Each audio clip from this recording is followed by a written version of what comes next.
Greetings, everyone. Pete Pardo here from Sea of Tranquility. Welcome to another episode of. I'm not going to do it today. We can't do it today. The Monsters Den, because we're not talking about scary stuff tonight. Although perhaps some of these are chilling films. We're going a little bit off center today. Maybe this is Monsters Den Light. We're talking about Westerns tonight, and we've each picked out our three Westerns that we really like a lot. Maybe not necessarily our absolute favorites, because some of us may have a lot of the same favorites. So we tried to spread it around so everybody's talking about different films. Let me introduce the crew. We got to my, whatever this winds up being, Mr. Chris Allo is here. Dan, he's over there. Dan Brown is here somewhere down below. Yes, indeedy. Right below me is Jamie Laszlo, and all the way down below him is Mr. Craig Kaminsky. What's up, gentlemen? What's What's going going on? on, fellas? We lost Davey Gallagher somewhere along the way. We're not quite sure where he is. He was He'll probably chatting come with us in in. the chat a little while ago, and I don't know. So hopefully he pops in, but we'll see. So, like I said, it's all about Westerns tonight. So old Westerns, 70s Westerns, 60s Westerns, more recent stuff. Western adjacent, right? It's got to have some kind of Western theme going on, but it could be a classic. It could be something a little bit more obscure. I gave everybody the flexibility to pick what they wanted, but we wanted to not overlap on films. So, and also to kind of mix it up. I mean, I was talking to my wife about this a couple hours ago, and she's like, "Well, you could just pick three great Clint Eastwood films because they're some of the best." It's like, yeah, but then we'd all be talking about Clint Eastwood westerns, and we're forgetting all this other good stuff that's out there. So we're probably going to talk a little bit of Clint, but we're mixing it up as much as we can. And let's pick the starter here, who's probably going to mix it up more than anybody else tonight. Mr. Allo, what do you got for us tonight? All right, well, I'm definitely mixing it up because I guess I'm pulling a Catino because I didn't realize we're picking three westerns that we like. I picked one western that I kind of liked and two that I always wanted to see for a while but never seen before.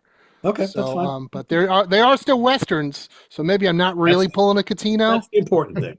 I mean, if I was pulling a Catino, I guess I would have done like Creepshow 2 as one of my westerns, or something like that, because there's There like is an a Indian in cowboy it. in that. Yeah, there's a Yeah, there you cowboy go. and an Indian. So, Yeah. but all right, I know we got time constraints, so let's fucking do it quick. My first one was the one that I have seen a few times before. I wanted to rewatch it anyway, and it's been labeled, justifiably so, the most violent Western of all time, and it's 1971's Cutthroats 9. It's a Spanish film, which, of course, when you watch it, it does feel like a spaghetti Western, but it's from Spain, so I guess it's more like a rice and beans Western or something. I don't know. Long story short, the plot is very simple. It's a sheriff and his pretty daughter are transporting a bunch of criminals in the old west, but it's they have to traverse across snow-covered mountains, and one of the criminals, he doesn't know which one, is responsible for the death of his wife, which that part kind of doesn't make sense, but you just kind of got to go with it. But this thing, and along the way, there are a ton of twists and turns, which is what I really enjoyed about the film. And it absolutely lives up to the name. Holy shit, is this thing violent? I mean, it is like on the level, not quite on the level, but like just a fucking hair underneath an Italian zombie film. I mean, we're talking people shot in the eye, people shot in the head, limbs being hacked off, throats being cut, arterial sprays, rapes, people being burned alive, several people being disemboweled and having their intestines pulled out. I mean, this thing is fucking brutal. What I year was this made remember in? What year? 1971. Wow. Okay. I remember reading about this movie many moons ago, and when this was played on 42nd Street in New York City, they actually promoted it as a horror movie because it's so fucking violent. It is dark and bleak and grim.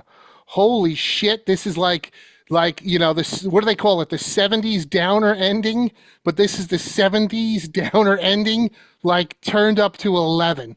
But I did really enjoy it. If you want something that's different and super gory and violent, This is the one for you. Cutthroats 9. They showed that at X Fest 1 or 2. Yes, I believe it was the first one, First movie they Craig, showed. which was Yeah. quite a while ago. And yeah, watching this again, which I hadn't seen in years, I'm like, holy shit! Between the number and the part where they're in it's a western, but they're in the snow and the mountains. I'm like, holy shit! This had to be a huge influence on Quentin Tarantino's Hateful Eight.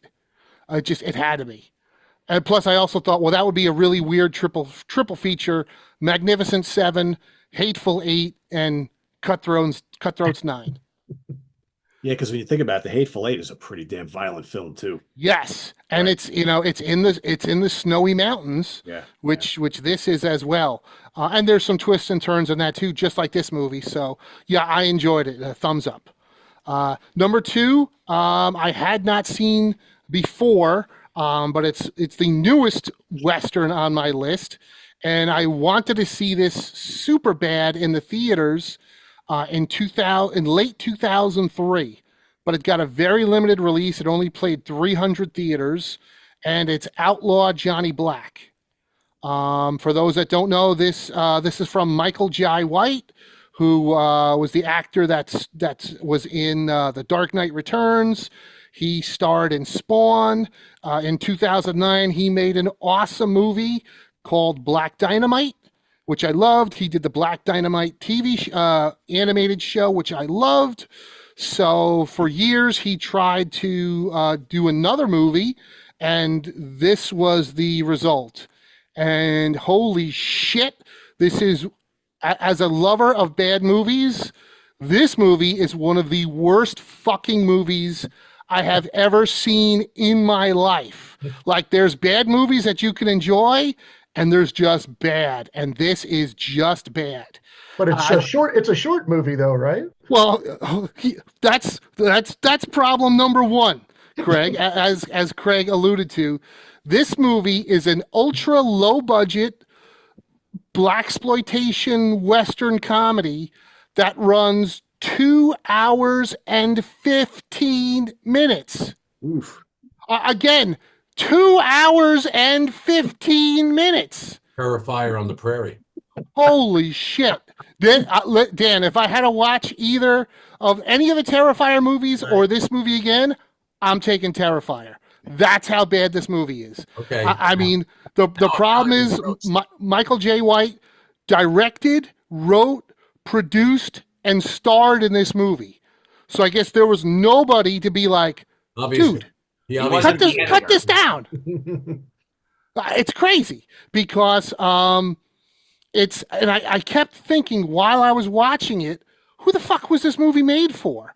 Because like Black Dynamite, spoofed 70s blaxploitation films, but there was a lot of action and cursing and violence like this one. So I figured this would be the same. Well, Black Dynamite was rated R and was like 80 minutes. This one is PG-13 and 2 hours and 15 minutes. There's a bunch of beautiful ladies, but there's no sex and nudity in it. There is some fight scenes, some barroom brawls, and some shoot 'em ups, but not enough for a 2 hour and 15-minute movie. And yes, there's certainly comedy, but none of it lands. It is completely unfunny. I think I giggled once in the entire 2 minute and 15-minute running time. The best part is there are appearances by some well-known blaxploitation actors.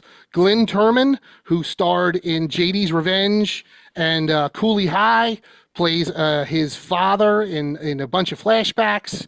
And at the very end, my favorite part of the movie, there's a quick cameo from Fred Williamson and Jim Brown.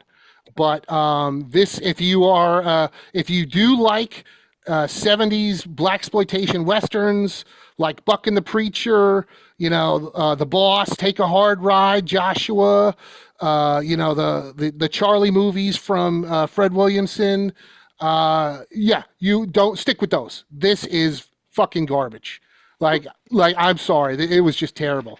And that's my number two, thumbs down. And then the movie that I watched immediately following that is another bad movie, but I loved it because it was a bad movie that's fun, and it was a breath of fresh air after the shitter that was Johnny Black. And it's a classic from 1966, which is Jesse James meets Frankenstein's daughter. And yeah, it's classic 60s schlock. I mean, the thing that's most ridiculous is the title, because you learn right in the beginning of the movie it's not Frankenstein's daughter, it's actually his granddaughter. So I don't know why they didn't put that in the title, because that would make it even more ridiculous. Couldn't fit it in the marquee. Yeah, you're probably right, Dan.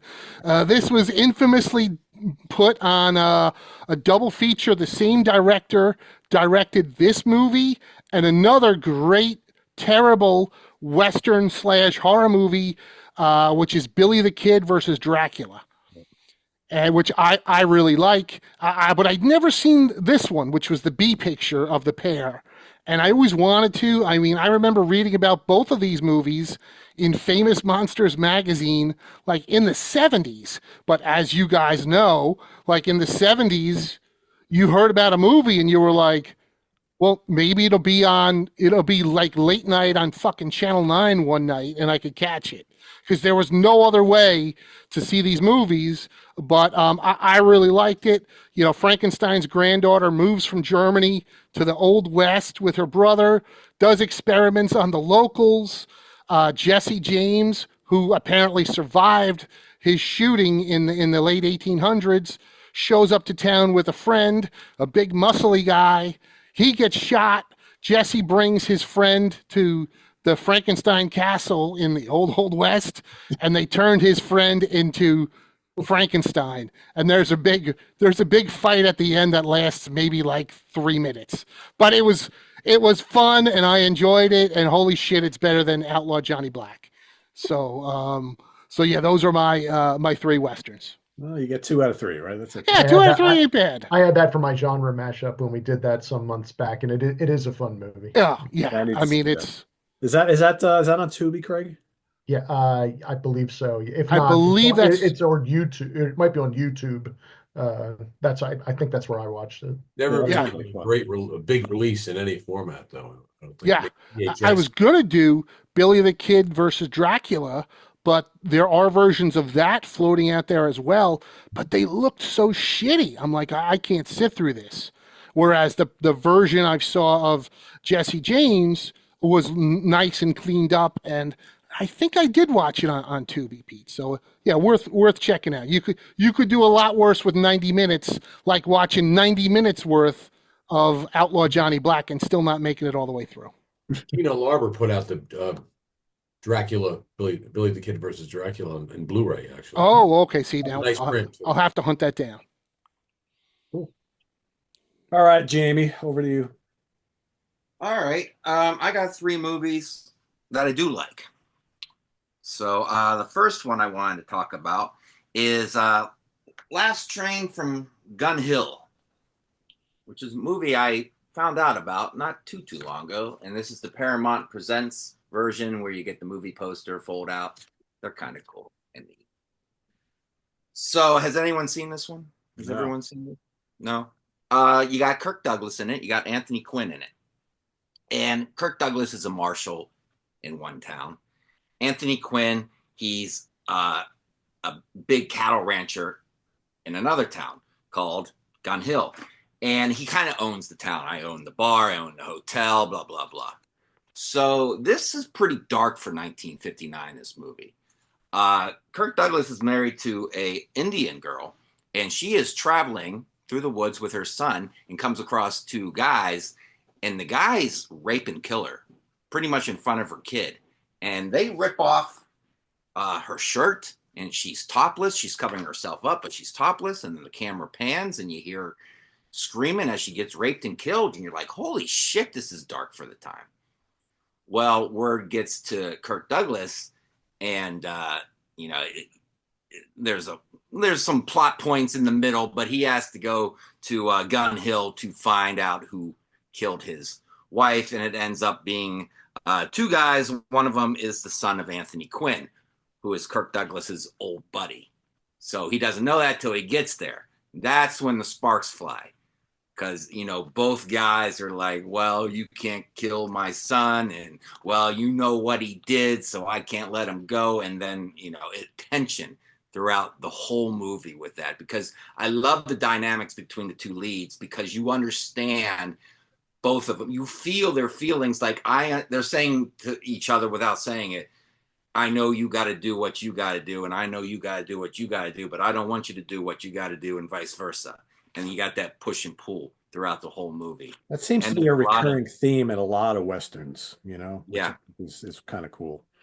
What I like about it is the acting is top notch. You got Carolyn Jones, who played Adam's family, Morticia. Yeah. She has a nice role that she sinks her teeth into. Really good. You get the story in the script feels real. Like these people are doing what they should be doing. You don't get cop outs in the script to where, you know, they cheat just to keep the story going. Like that Geico commercial, let's hide behind the chainsaws. And they do that in horror movies just to get them in a position to where they could get killed by chainsaws. It's a stupid thing to do, but it moves the plot. There's none of that type of bullshit. Everything seems real, and it's not dated.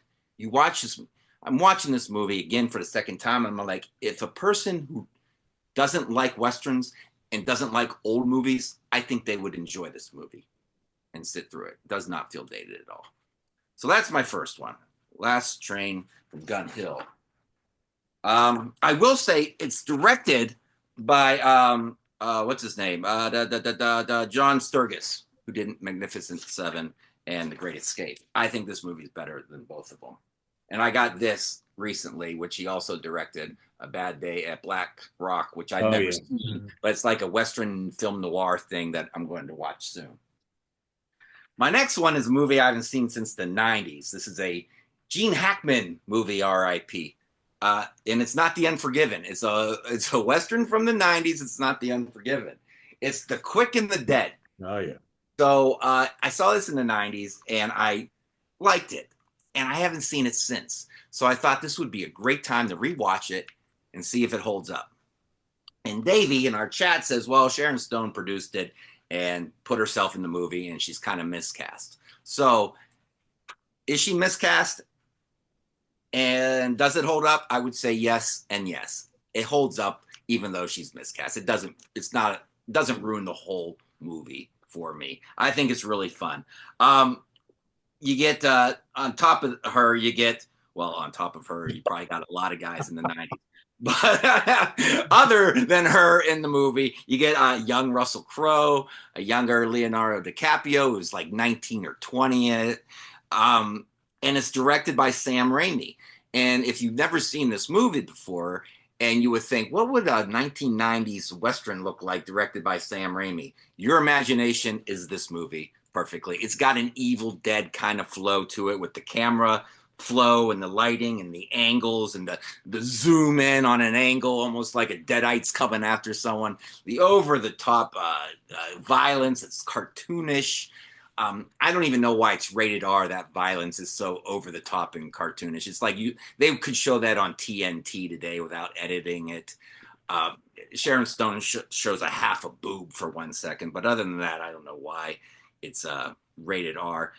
So the thing is, though, I was thinking about her being miscast, and I'm watching her and going, she's too pretty for the role. First of all, this is a rugged character, and she's hamming it up, but it seems forced while she hams it up. And I was thinking, who in the 90s was kind of like a famous actress who was kind of pretty, but not too pretty, who could do this role? And I was thinking of Gina Gershon. I think could have done a great role. Kind of tomboyish, kind of pretty, kind of popular, that could carry a film. So I think she would have done a great job. Gene Hackman is a riot in this. He just, he's always given his 100%. He always gave his 100%, even in bad movies. Given 100% right here. He's such a great villain. Leonardo is a 19, 20-year-old cocky guy. I think is really fun. He's probably not a stretch for him at the time, being cocky. But yeah, and then at 25, what it is kind of like we're doing March Madness right now with basketball. This movie is kind of like March Madness. You have more or less brackets, and people are doing standoffs in the middle of the street, showdown, and the survivor moves on, and the person who's dead is out of the brackets. So I remember watching it as like a 25-year-old going, this is not only a movie, it's a sporting event. I'm getting two things in one in this movie. So I always thought that was great. My last one is a bona fide classic, Stagecoach, an old movie from 1939, directed by John Ford. And I'm thinking, oh, this is probably one of his first movies. So I went on his Wikipedia page, and he has a lot of lost movies out there. He has a lot of two reel short movies out there. If you include all the lost movies and the short movies, this is his 90th movie. Yeah, it's crazy. In 1939. Holy mackerel. So it made John Wayne into a star. But what it is for me is a character study.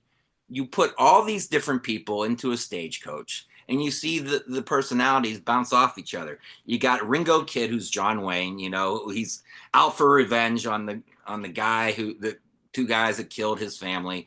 You get a prostitute who just wants to be accepted as a human being. You get the alcoholic doctor.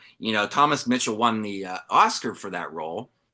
And you think, well, isn't he just playing your basic drunk, like cliche drunk? No, he's given that character a lot of depth and a lot of humor and a lot of heart. It's pretty amazing, especially for 1939. You would think in 39 it would just be the wino. There's a wimpy whiskey salesman, uptight woman who's trying to get to her husband who's in the cavalry, a suave gambler who's pretty much, I think, in love with that woman.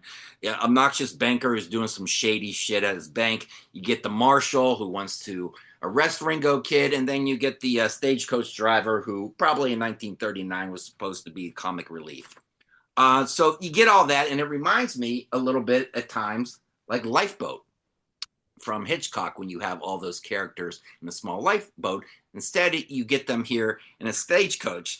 And because the doctor is shit-faced all the time, he's not the most ideal doctor, and they're out in the middle of nowhere dealing with shit. I'm like, you know what? This kind of reminds me of Star Trek Voyager.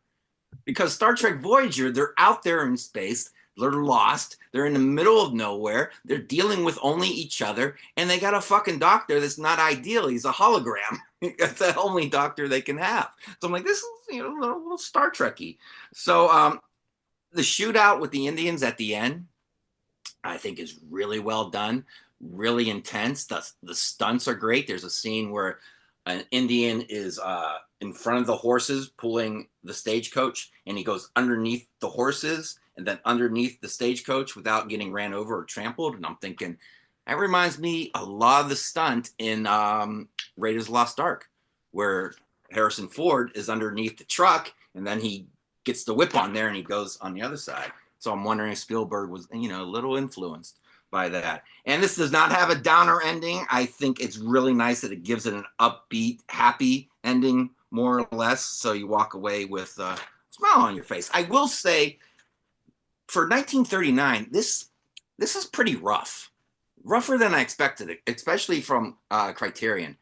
There's a lot of hiss in the movie. There's a lot of film, scratches and stuff. Like, maybe we need a 4K version of this, because you put it next to other movies from 1939, like Wizard of Oz and Gone with the Wind and Wuthering Heights. And this feels like it's 10 years before that, just because of all the issues. So I would say, let's clean this one up and give it a 4K. There you go. Yeah, that's the Criterion Blu-ray, right? Which I have as well. Dan, didn't they just come out with a 4K on stage?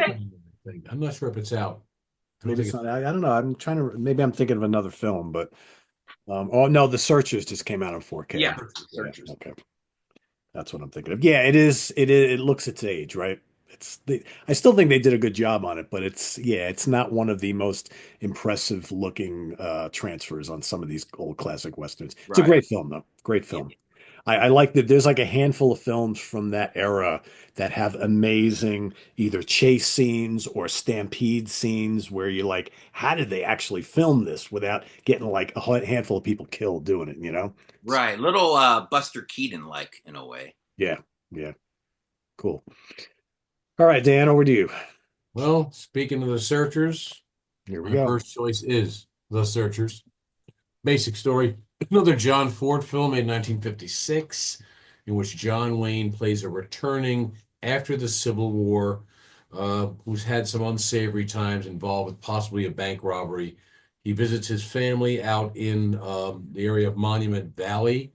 While there, you kind of figure out that the John Wayne and his brother's um, wife had been involved many years before. She's always loved him. And so, however, there's been Indian bands going around. He goes out with a search party. He's brought out. They don't like John Wayne. His name is Ethan. He's got a very unsavory past. Possibly had robbed like a couple of banks and so forth. They bring him about, but on their way back from looking for these Indian raiding parties, they come back and John Wayne's family's house has been burned to the ground. His sister-in-law has been murdered. His brother's been murdered. The oldest daughter's been murdered, but the youngest daughter, played by Natalie Wood, has been abducted by the Indians. So what happens is John Wayne, this is the first film to deal with racism in actuality. He's very racist against Native Americans for starters. And in his mind, he believes that if he finds her, she'll be tainted and I'll have to kill her. And he goes on this quest with a kind of an adopted person of the family that had survived or had been out on the hunt. Is played by Jeffrey Hunter, who's this young guy who follows him on this journey. And on this journey, they just meet a number of different people. You see John Wayne slowly losing his mind, trying to find the Indian tribe that stole her, the Comanches. And eventually, in the end, he does find them, but he doesn't kill his niece. You think he's going to kill her. He's that much full of hate. But he brings her, he rescues her, he brings her home, okay, brings her back. And probably the greatest ending of a Western I've ever seen is that as the family is all reunited, or the survivors and friends and so forth, he turns, he walks away into the desert, and the door shuts behind him. The end. Great film. All the stock players from Ford's film are in there. It's a beautifully shot film. It's shot in Monument Valley. In my opinion, Davey and I disagree with this. I think it's his best role he ever portrayed was John Wayne as Ethan in The Searchers. Davey, I think, prefers Red River. But anyhow, it's a must watch. 4K, once again, did a fantastic job on it. It's almost like three-dimensional. It looks that good. And I had seen that, yep.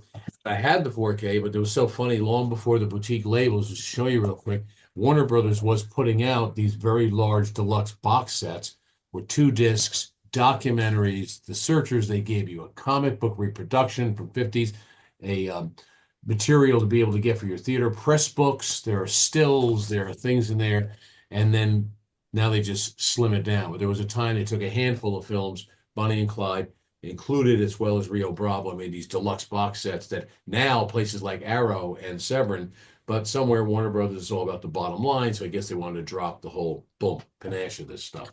But a great film, highly recommended if you like Westerns or not. Number 2, not as violent as Cutthroat's 9, but considered probably in the mainstream of films, the man who invented violence in motion pictures, and that is The Wild Bunch, directed by Sam Peckinpah. Yeah. Are you going to do that? No, I just have it too. Pulled it up. You just have it here, you know. But anyhow, yeah, this film, the great thing about this film, done in 1969, it's a revisionist Western. It's about a number of people. They're dressed up in the beginning of the film. They're dressed up in military garb. It's 1915, the end of the West, and they go into this town to rob the train's payroll from the bank.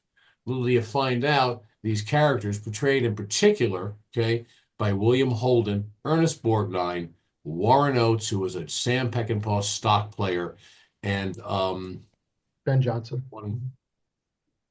Just forgot. And Johnson. It'll come. But anyhow, Ben Johnson, who was in Mighty Joe Young, played the conductor in Terror Train, a number of things like that. But anyhow, they rob the bank.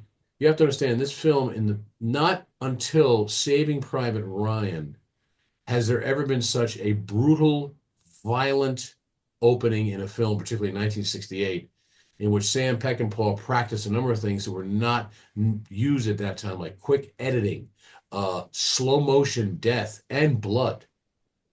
And the massacre that begins in the beginning is we're going to rob the bank. There's a temperance movement marching down the street with their Salvation Army band about people shouldn't drink. There are people and kids in the streets. Meanwhile, the whole thing with the robbery of the train is a setup by the owner of the railroad, who has hired a bunch of like scuzzy mercenaries to shoot these guys down. They're all on the rooftops of the building. And as soon as the shit hits the fan, anybody and everybody is shot. Kids, people, this, boom, boom, for the first 10 minutes.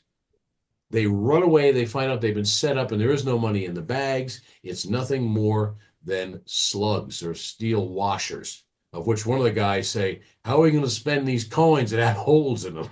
So they got set up, and now they're being pursued by these mercenaries. Meanwhile, they go into Mexico. They cut a deal to make one last heist because they have no money. And this turns into another thing with stealing arms and weaponry from a military transport or train. Now this goes to another violent moment, just insane violence the whole time. And meanwhile, they're being pursued by these marauders, and the guy who's in charge of the posse, which is an old friend of William Holden's character, played by Robert Ryan, another 1940s like noir actor, tough guy type of thing. And it goes into the end. As they go to the end, they make the arrangements with the rifles they've stolen, but somewhere along the line, one of the guys in his group, which is a Mexican from the town, has shot and killed his ex-wife because she has been screwing the general they're selling the guns to. They trade their friend so they can get their money. It's all a big setup, but they end up torturing and killing their friend. When they finally go to get their money now with the guns, and they all sit there and realize the end of the West is over. We're over. They've killed our friend. And they just slowly march into the town, the four people, the four wild bunch with shotguns. There's a machine gun in the middle of the town square, and they go in there and they enact revenge once again. Another gruesome ending violent moment. The whole thing. It's orchestrated like a ballet. It put Sam Peckinpah on the map. It bombed in the movie theaters because people could not accept a violent Western on a big scale. They were still living in the John Wayne in the 1950s and white hat, black hat Westerns. But I'll tell you, this is a must-have, a must-see. Character studies are great. Some guys you think you should get their comeuppance don't. And two of the guys in particular, a fellow by the name of Strother Martin, who was in he was in Cool Hand Luke as the boss man on the Chain Gang, and he also was in the Brotherhood of Satan. And on a side note, he also hosted a Saturday Night Live. He and another actor named L.Q. Jones played like the lowest of the low. That they would kill people, they steal everything off of them. It's just a great film. I just have to quick say the ending to The Wild Bunch is one of my all-time favorite endings just ever. The last 15, 20 minutes or whatever of that. Just the part where William Holden goes to Warren Oates and just says, "Let's go," and Warren Oates says, "Why not?" Yeah, they all sit there. They all sit there, and the way they just walk into town. They walk into town, cradling their guns, and shoot. And there's so outnumbered, but yet you can tell all the people are scared. Oh. It's like there's only four of us. And then it's like we could walk away right now, or we could go down in a blaze, and it's like, let's just go down in a blaze. Yeah, and that whole arrangement for them to do that when they say let's go, there's not much dialogue given. Yeah. They're all on the same wavelength, and they just like unified and they go down there, and even the real ending is with Robert Ryan, the guy that was pursuing him, William Holden, who happened to be William Holden's ex-partner when they would rob trains, and he's out there to lead the posse to get a parole from the and at the end he's just sitting there at the end by himself, and he realizes fuck this, and he goes back. You think he's going to go out and start robbing trains again? Because great film, great film. Now speaking of Sam Peckinpah, okay, here's this director is heavily influenced by Sam Peckinpah and shows it in many of his films, and that's a director named Walter Hill. And Walter Hill had made a Western in 1981 called The Long Riders. Hey, this film's the story of Jesse James, simply put. It's very linear. It's a great, smooth running story. Once again, slow motion, violence, slow interludes in between. But the most interesting casting in this film is that all the brothers who play the James brothers, the Younger brothers, the Ford brothers, they are all siblings in real life. The Carradine brothers, David Keith, and Robert. Robert play the younger brothers. The James brothers are played by Stacy Keach and his brother James Keach. The Ford brothers, who ended up one of the guys shot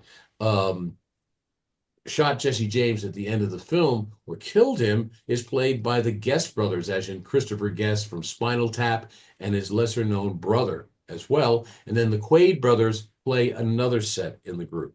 So that's a great dynamic with the brothers playing brothers. Soundtrack by Ry Cooder, top notch. A lot of Walter Hill regulars. James Remar from 48 Hours appears as an Indian in it. But it's just a smooth, nothing great, nothing crazy. A smooth moving Western, great storyline, great soundtrack, and once again, slow motion violence and this and that. And on a second note, real quick, another one that's a semi-quasi Western with Walter Hill and his appreciation for Sam Peckinpah. If you ever see a film with Nick Nolte by the name of Extreme Prejudice, that is truly a homage. If you see Extreme Prejudice, you're seeing kind of sort of along the lines of The Wild Bunch. And he copies a lot of the things going there, slow motion and such. Nick Nolte, and of course, the bad guy is played by Powers Booth, who's just this American drug dealer, and it's great. He has a white suit that's just so fucking soiled and sweaty and dirty. He's greasy in this film. But yeah, I just wanted to say about Walter Hill as being a big fan of Peckinpah. But that's my three. So there you go. Cool. All right. Greg. All right, my first one is the first time we end up mentioning a Clint Eastwood movie, and it's from 1976, and it's his classic, The Outlaw Josey Wales. This is coming on 4K actually next month, and it will definitely be in my shopping cart at then. It's the story of, he plays a Missouri farmer who's basically minding his own business when a Union Army comes and massacres his family, burns his house down, and leaves him for dead. He joins up with a Confederate group, kind of like the Bushwhackers, led by John Vernon, and he goes on a rampage really against the Union, and he one of the themes sort of in the movie is that he has purpose now that his life was taken away, and now he has something to live for, because he wants to go after Captain Terrell, played by Bill McKinney, who led this massacre. Eventually, the war ends, and the Confederate soldiers are supposed to surrender to the Union, and they get double-crossed and massacred again, where Josey Wales escapes with a young guy played by Sam Bottoms, and goes off, and now they need to flee to Texas and such to get away from Captain Terrell. John Vernon's character Fletcher is reluctantly in charge of the posse to get Josie Wales. Along the way, Wales meets up with some other people to enlarge in his posse. My favorite being when he meets up with Chief Dan George, who provides some comic relief in the movie, but it's not stupid slapsticky humor. It's really just kind of fun, just very low key humor in the movie, and just plays a really good job doing a lot of like kind of what he did with in Little Big Man a few years earlier. But just Sandra Locke is also one of the people that joins up with him. This was the first of 6 or 7 movies that she made with Clint between the mid 70s and early 80s. So just eminently quotable, and just a really, really good example of the genre with Clint leading the way. So just a really, really excellent movie, and like I said, I look forward to getting this on 4K once it comes out next month. Great So choice. so my number 2 that I went with, which might be the muddiest movie ever ever filmed, I went 1966's Django, the movie that made Franco Nero an international star, and really, really entertaining movie. Tight 90 minutes as well. No fat or flab really in this. This is the original Say Hello to My Little Friend, I think, movie where Nero plays the mysterious Django dragging a coffin across what has to be the muddiest terrain I have ever seen filmed, and to a neutral town that is sort of that is the midway Texas border town between a war, almost like a war stop between a group of really awful, uh, racist too, people, American army that's or posse that is at war with the Mexicans. So then you kind of think that, well, the Mexicans must be the good guys. It's like, no, they're not really the good guys either. Things turn in with that. But you don't know what Django's real motives are or anything, or why he's in this town. He has a quick draw and a quick wit and everything, but you have train, excuse me, a gold robberies, shootouts, mud wrestling with prostitutes, mud wrestling, and some really over the top violence for 1966. I mean, this movie was banned in Great Britain, I think, until the early 90s because of some of it. And you can see where there's at least a couple parts that Tarantino lifted wholesale for, at least for Reservoir Dogs, one particular scene involving an ear, and just a great, really entertaining spaghetti western, directed by Sergio Corbucci, who also did another fun movie, I think that same year, called Yacht Navajo Joe, which is a lot of fun if you can, as long as you can get past that Burt Reynolds is playing a Native American. But the movie itself is a lot of fun. But yeah, Django is great, and There's the reverse cover on that. Yes, I flipped it because of the "Say Hello to My Little Friend" thing. I didn't want to give it away for anyone who may not have seen it.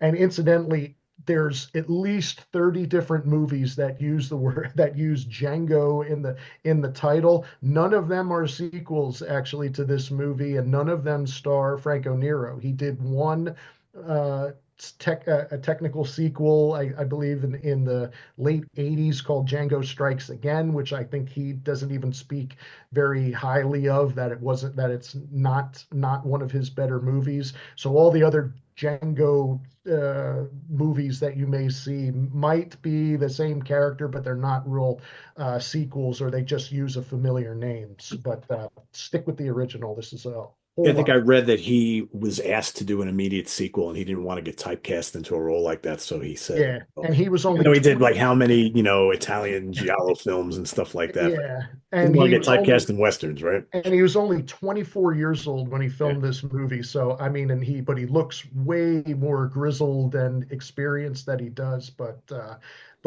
a whole lot of fun. My wife even enjoyed this movie too, so she had a lot of fun with it. My final movie is a Stone Cold classic, directed by Sergio Leone from 1968, Once Upon a Time in the West. Oh yeah. Just with one of my favorites, Charles Bronson.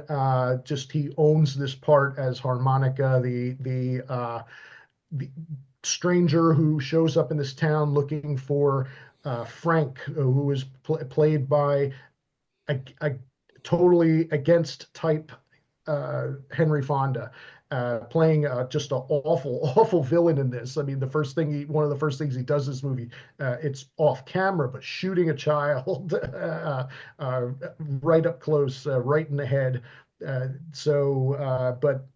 the opening sequence, the opening 12 minutes though of this movie is just so much fun, and the use of no sound at all, just hearing things like the wind and a windmill turning and dripping of water, which again Tarantino sort of lifted for the final fight scene in Kill Bill Volume One between Uma Thurman and Lucy Liu, where you just hear some water moving and no real sound.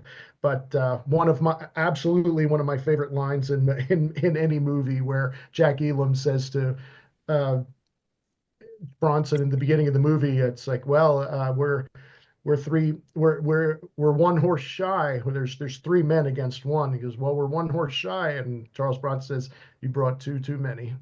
So just right before the shootout, and just a classic. It's a long movie. But it's not boring, and it holds your interest. There's plenty of shootouts and really cool music as well from Ennio Morricone. So yeah, if you haven't seen it, do yourself a favor and check out Once Upon a Time in the West. Yeah, that's a classic, and that 4K is just absolutely amazing looking. Yeah. Absolutely amazing looking. Yeah, and for those wondering, like, we could obviously probably have done an entire episode on the Sergio Leone films, and specifically the three with Eastwood, The Man with No Name. But we figured, that's probably a story for another day. All right. So my first pick is from 1953, starring Jimmy Stewart, Janet Leigh, and Robert Ryan and Ralph Meeker, The Naked Spur. This is a fairly recent one for me. I had never seen this before. I picked it up just like a month ago, and figured it's pretty fresh in my mind to talk about. Jimmy Stewart did a lot of westerns. This was directed by Anthony Mann, by the way. Did a lot of westerns, and what I really love about this film is that even though he gets like star billing on this, this is really a very cool ensemble film, and he's not really asked to carry the entire movie, even though he is really the main character. He basically plays a bounty hunter, and he's out looking for a murderer, which is Robert Ryan. Robert Ryan also happens to have a woman with him, which may or may not be his girlfriend. That's Janet Leigh. Jimmy Stewart winds up eventually tracking down um, Robert Ryan's character, going to bring him back. They wind up coming across two other guys in their journey, an older gentleman and a younger gentleman, and they kind of agree to go with them on the journey. They kind of find out what's going on here. They also want in the reward, and it becomes one of these films like nobody can trust anybody else. And meanwhile, during this whole time, Robert Ryan's character is trying to get all the other people working against each other so he can escape. During all this that's going on, Janet Leigh's character falls in love with Jimmy Stewart's character. It's got a great ending. There's lots of fight scenes, lots of violence. Everybody's fighting against everybody else. In the end, a couple of them actually have to work together. I think the ending is really, really great because Jimmy Stewart's character is so dead set on, after all that they've been through, bringing this guy back to justice, dead or alive, to get his reward. But yet now he's got this prospect of possibly having a life with Janet Leigh because they fall in love on this whole journey, and he's got to make a big decision at the end. So really great movie. It's got a great score. It's got an absolutely wonderful cinematography and excellent transfer to Blu-ray. Really, really good movie. I enjoyed this one quite a bit. So that's my first pick. I don't And, have a lot of westerns, I swear, but I have a lot of westerns that you guys are talking about for some reason. oh, you do? Well, okay. Well, there you have it, right? So there's probably reasons for that, right? So yeah. My next one is from 1957, and this one is directed by John Sturges, and it's called Gunfight at the OK Corral. And this is the Kino Lorber Blu-ray release of this. Um, and this it's also on its 4K release. This is great. Of course, this is Burt Lancaster, who plays Wyatt Earp, and Kirk Douglas as Doc Holliday. And this basically tells the story. I'm sure it's been, it's well documented, this whole gunfight at the OK Corral. I'm sure they take some liberties with what actually happened that day. But it basically tells the story about how these two guys meet up, how Wyatt Earp's character kind of becomes a de facto sheriff of the town. Doc Holliday's a dentist who's kind of retired from dentistry, and now he's just basically hangs out at the saloon all day and plays cards and gambles and drinks up a storm. And they really document how life is just spiraling out of control. He's becoming more and more of an alcoholic. He's gotten sick from tuberculosis, but he winds up befriending Wyatt Earp, and Wyatt Earp winds up getting into this kind of argument with these local ranchers who are really not good guys at all. And it becomes like this big battle between this not so good family and the lawmen, Wyatt Earp and his brothers, as well as Doc Holliday. And it all culminates with the big gunfight at the OK Corral. And through most of the film, you get this kind of back and forth between the two main characters, and both guys doing an incredible job acting here. Are they friends? Are they enemies? Are they forced to work with each other? And towards the end, they actually become quite good friends. Whether that actually happened in real life or not, I don't know. And towards the end of the movie, his health winds up spiraling out and out of control. And basically, you assume that he passes away at some point after they part ways. But a lot of great action scenes, a lot of shootouts throughout the film. Wonderful acting by both guys here and the whole That's cast. John Sturgis as well. Yes. Yep. Yep. Yeah, really good. Highly recommend that. That's another really, really good one. And there's plenty of films out there that document this whole Wyatt Earp and Doc Holliday kind of dynamic. So if you really like the whole story behind these characters, um, there's plenty of films where you can kind of get a lot of that. So, but that's a really, really good one. It's one of my favorites. So, my last film for today is the oldest, well, 1959. All mine are right around the same time. This is from Howard Hawks, and this is starring John Wayne, Dean Martin, Ricky Nelson, Angie Dickinson, Walter Brennan, and Ward Bond. This is Rio Bravo. That's it right there. So this is in this Westerns collection set, which I've picked up, which also has Pale Rider, The Wild Bunch, How the West Was Won, and The Searchers. All great transfers on Blu-ray. So Rio Bravo, it's probably one of the most watched and fun Westerns that I've ever seen. And it's got, John Wayne plays like the sheriff of town. He's got his kind of deputy is Dean Martin's character. He's a drunk, and he's also got another kind, I guess you can call him deputy or whatever, and that's Walter Brennan's character. And he's just constantly talking nonsense all the time. And basically, what winds up happening is there's, again, as there always is in these movies, there's like a bad family of ranchers, right, that get involved in some trouble. And basically, what happens is they wind up arresting one of them, and they put him in the jail, and then the rest of the family, of course, wants him released. So it winds up being this whole back and forth between John Wayne and his crew in the jail and this family who want to break him out. throw into the mix all this Angie, a very, very young Angie Dickinson, who's basically comes into town. She works at the saloon. She's like a singer and all this kind of stuff. She winds up falling in love with John Wayne's character. But for me, the guy who steals the movie, as great as John Wayne is in here, I think Dean Martin is absolutely spectacular in here because he knows what a piece of shit he's become. He's a total drunk and he's really trying to get his life together. And then the whole final scene where they're, trying to get this family, that this one of these, the bad guys, and they want to, hold him there until they can bring him to justice. While they're getting attacked from every which way from the rest of the family is just absolutely awesome. And there's a great shootout scene at the end. And Walter Brennan, also his character, he's just absolutely hilarious in this film as well. A lot of action, great dialogue, great acting from everybody involved, but a really, really good film. One of my favorite roles from Dean Martin, and it's an absolute classic. Howard Hawks would do another film a few years later that would also involve John Wayne with additional characters, and it's very, very similar.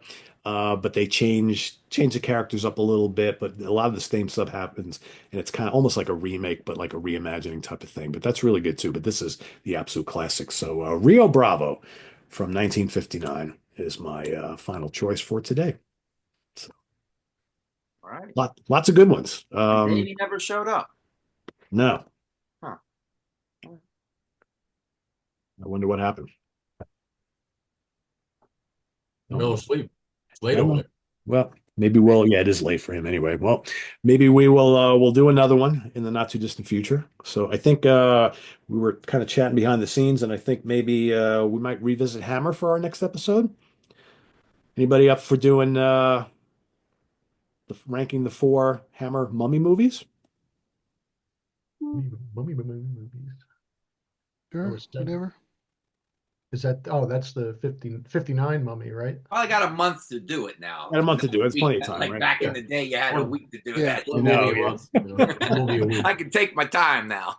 So Yeah. for people like me, what are the 4 Hammer money? There's mummy the one movies? with Christopher Lee, and then there's the one with the great underboob, and then there's the other 2.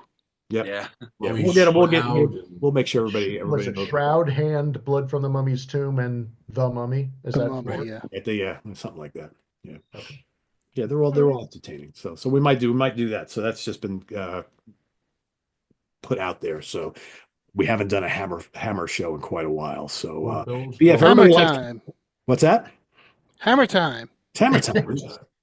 So, but if everybody likes the Western theme, like I said, there's tons of other ones that we could do a sequel to this in a couple of months. So there's so many good ones out there, and I love the fact that we went kind of like all over the map because there's a lot of really good, more recent ones too, and there's the classics, and then there's the weird. I mean, Chris mentioned a couple today that I never even heard of before, and I'm very intrigued by a couple of them. So yeah. So let us know what some of your favorite films are down in the comments below, and we'll see you next time here on the Monsters Den. Visit us on the web at www.seatranquility.org. We're on Facebook. We're on YouTube all together, all the damn time. All the damn time. Please subscribe if you haven't already and click on that notification bell so you get alert of all of our content as a post. And please do hit the like button before you leave. Also down below, we got the links to our Ko-Fi page for channel donations, our merch page, our Cameo page, and the Sea of Tranquility membership options all down below. Thanks, everybody. We greatly appreciate it. And we'll see you soon here with more stuff for Craig, for Jamie, for Dan, and Chris. I'm Pete. Enjoy, everybody. See you next time. See you later. Take care.